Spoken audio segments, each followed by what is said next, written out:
तरह एक बार फिर खुदा की हुजूरी में चले जाएं।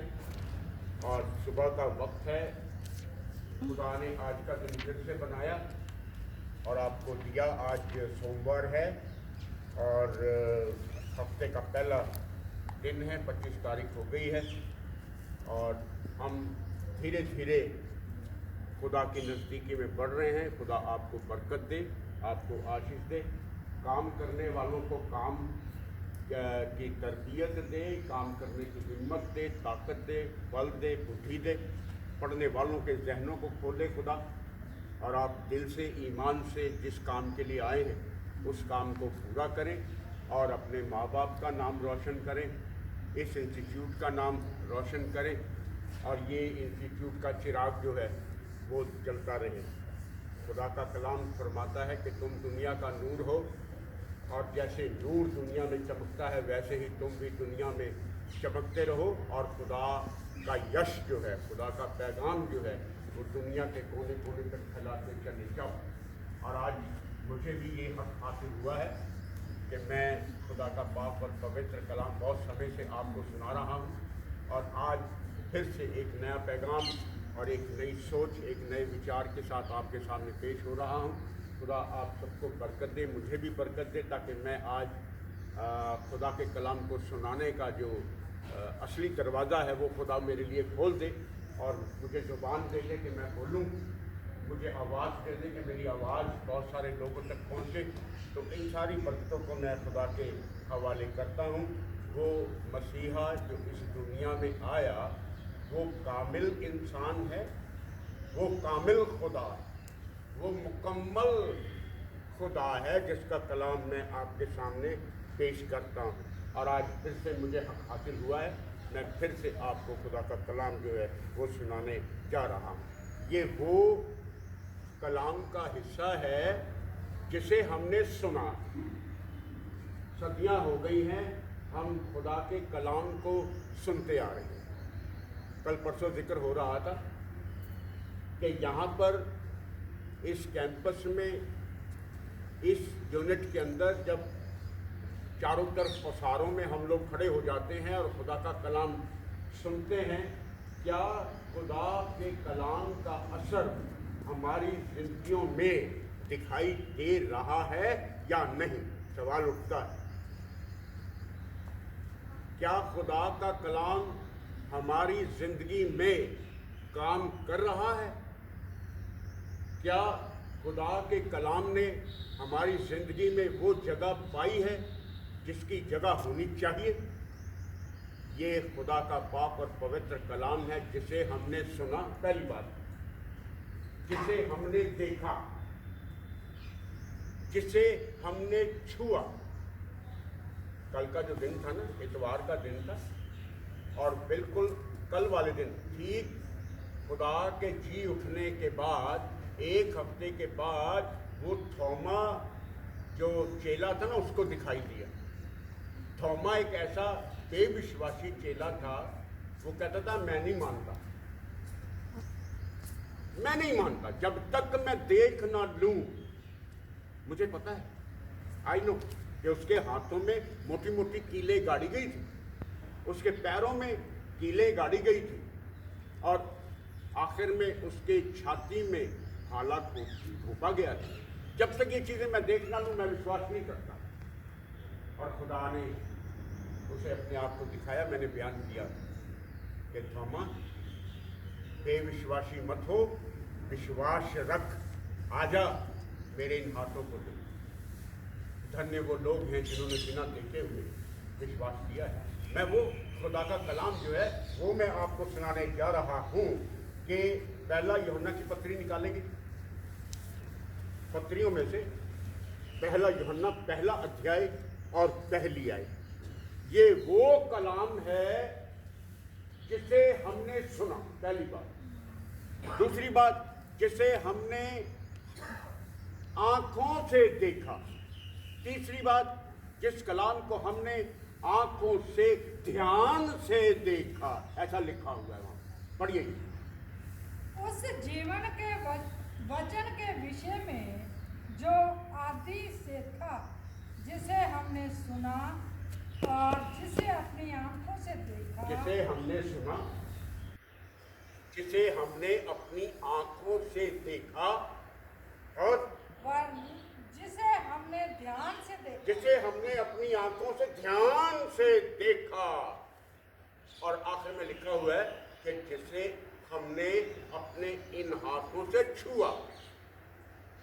ये वो खुदा का कलाम है जो मैं आपके सामने पेश करने जा रहा हूँ। मसीहा ने अपने जी उठने के बाद बहुत सारे प्रमाणों के साथ अपने आप को दुनिया को दिखाया। मैंने पहले भी बयान किया है कि जी उठने के बाद 40 दिन तक वो लोगों से मिलता रहा, लोगों से बातचीत होती रही है। और आपके लिए भी मौका होगा कि आप उस खुदा से बातचीत कर सकते हैं, आप उससे मिल सकते हैं, आप उससे अपना विचार, अपनी बातें जो है कह सकते हैं।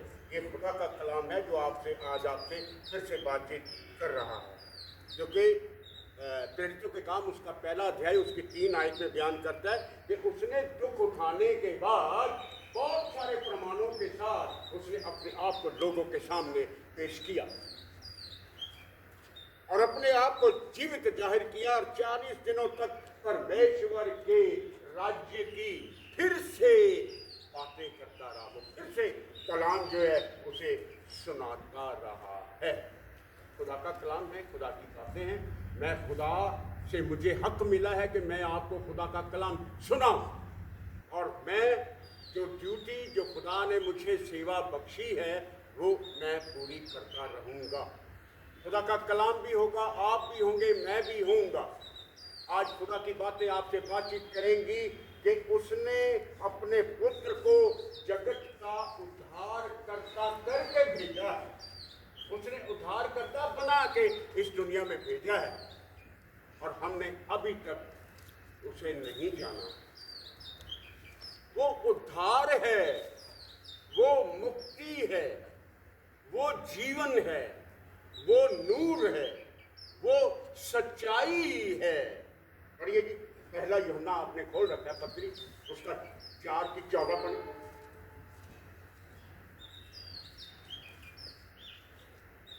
हमने देख भी लिया, हमने उस कलाम को देखा, हमने उस कलाम को सुना, हमने उस कलाम को ध्यान से सुना, हमने उस कलाम को छुआ, और आज अब एक नई बात हो रही है, ये पढ़िए। और हमने देख भी लिया है कि पिता ने पुत्र को जगत का उद्धार करता करके भेजा हुआ है। हम कहाँ हैं? वेर वी आर, पढ़िए। हमने देख भी लिया और गवाही देते हैं कि पिता ने पुत्र को जगत का उद्धार करता करके भेजा है। He is the Savior. वो बचाने वाला खुदा है। अगर वो ना बचाए तो हम 1 मिनट भी जिंदा नहीं रह सकते। ये उसके बचाव में हम सब लोग बैठे हुए हैं, उसके संरक्षण में हम लोग बैठे हुए हैं, उसकी सेफ्टी में हम लोग बैठे हुए हैं। याद रखिएगा, उस उद्धार करता परमेश्वर को जानिए जिसने इस नीले अंबर को बनाया, जिसने इस जमीन को बनाया है, और हम जमीन पर चलते फिरती जान हो गए हैं। हमारा मसीही ईमान जो है, हमारी मसीही जिंदगी जो है, 4 बातों पर टिकी हुई है। याद रखिएगा, 4 बातें हमारी जिंदगी में बहुत ही जरूरी हैं, और उन 4 बातों में से पहली बात यह है कि खुदा का इकलौता बेटा मसीह इस दुनिया में आए। सबसे पहली बात कि खुदा का इकलौता बेटा मसीहा इस दुनिया में आए। दूसरी बात यह है कि खुदा के बेटे मसीहा ने आपके लिए अपनी जान दे दी है, ये दूसरी बात। और तीसरी बात यह है कि खुदा का बेटा मसीहा कब्र में डाला गया। चौथी बात यह है कि खुदा का बेटा मसीहा कब्रों को चीर करके बाहर आ गया है। ये चौथी बात है। इन 4 चीज़ों का ध्यान रखिए, आपकी जिंदगी सफल और ईमानदार बनी रहेगी। खुदा की बातें खुदा का पाक और पवित्र कलाम है। माय डियर फ्रेंड्स, मेरे बच्चों, जैसे पिता अपने बच्चों को बुला करके समझाता है, अच्छी अच्छी बातें सिखाता है, वैसे ही हम लोग भी आपको अच्छी अच्छी बातें जो हैं वो सिखाते हैं और समझाते भी हैं। ऐसा लिखा हुआ है, कलाम में लिखा हुआ है कि जैसे पिता अपने बच्चों को समझाता है, वैसे ही हम लोग भी आपको समझाते हैं, आपको उपदेश देते हैं, आपको शांति देते हैं, आपको समझाते हैं कि तुम्हारा चाल चलन खुदा के ग्रहण योग्य हो जाए। 1 साल हो गया और हमने इस खुदा की मर्जी को जब पूरा करना था ना, तो हमें एक विजन मिला था, डॉक्टर को मिला था, और वो विजन ये था कि आपकी आत्मिक ग्रोथ हो जाए, आप खुदा में बढ़े। स्पिरिचुअल ग्रोथ का शब्द उन्होंने इस्तेमाल किया, मुझे अब तक याद है कि हम लोग स्पिरिचुअल ग्रोथ में आगे बढ़े। सवाल फिर वही आ गया है कि क्या हम उस आत्मिक ग्रोथ में आगे बढ़ रहे हैं कि हम जाम हो गए हैं, रुक गए हैं, हम ठहर गए हैं? खुदा की बातें हैं, खुदा हमने तो खुदा के सामने शर्तें रख दी हैं। हम जब मन्नत मांगते हैं तो खुदा के सामने शर्तें रख देते हैं। कभी कभी शर्तें बहुत बुरा असर डालती। मुझे एक किस्सा याद आता है, सुनाऊंगा, वक्त है 5 मिनट और मेरे पास। एक तोता और मैना एक दरख्त की शाख पर रोज आकर के बैठा करते, रोज अपने घोंसलों से, अपने घरों से निकल करके वो शाखा पर आकर के बैठते, एक दूसरे से अपनी जुबान में बातचीत करते। परिंदों की जुबान अलग होती है, वो एक दूसरे को बुलाते भी हैं, आवाज लगाते हैं, एक दूसरे की तरफ जाते भी हैं, एक दूसरे के लिए दाना लेकर के भी आते हैं, अपने बच्चों को भी खिलाते। बहुत सारा उनकी जिंदगी से हम चाहें तो बहुत कुछ सीख सकते हैं। तो उन तोता और मैना में बहुत प्यार हो गया, वो रोज एक दूसरे के इंतजार करने लगे और खुदा की इस बनावट का जिक्र किया करते। देखो खुदा ने आसमान कैसा बनाया, देखो खुदा ने हमें कितने अच्छे पर दिए हुए, देखो खुदा ने हमें कितना अच्छा रंग दिया हुआ है। समय बीता तो एक दिन मैना कहने लगी, तुम मुझसे प्यार नहीं करते, तुम मेरा ध्यान नहीं रखते। उसने कहा, मैंने बहुत जगह पर जाना होता है, खाने का इंतजाम करना होता है, तुम्हारे लिए भी लाना होता है, इसलिए देरी से मेरी हो जाती है। नहीं, तुम मेरा ध्यान नहीं रखते और तुम मुझे प्यार नहीं करते। एक दिन उन्होंने आपस में शर्त रख ली। शर्त ये रख ली कि कल सुबह देखेंगे कि सबसे पहले इस डाल पर कौन आता है, मैं आती हूं या तुम आते हो। फैसला हो गया दोनों में। तोता बैठा रहा, सोचता रहा, और मैना ने अपनी शर्त लगा करके फुर्र से उडारी मारी और निकल गई। अब मैना तो चली गई, लेकिन तोता वहीं बैठा रहा। उसने सोचा, कहीं मैं सुबह लेट ना हो जाऊं। अपनी मैना को दिखाना है मैंने कि मैं तुमसे बेहद प्यार करता हूं। उसने उड़ने का ध्यान ही छोड़ दिया, वो उस शाख पर ही बैठा रहा कि कल जब मेरी मैना आए तो वो मुझे सबसे पहले शाख पर देखे। शाम हो चली, रात हो चली, ठंड का मौसम हो गया, रात को बारिश आ गई। तोता वहीं बैठा भीगता रहा।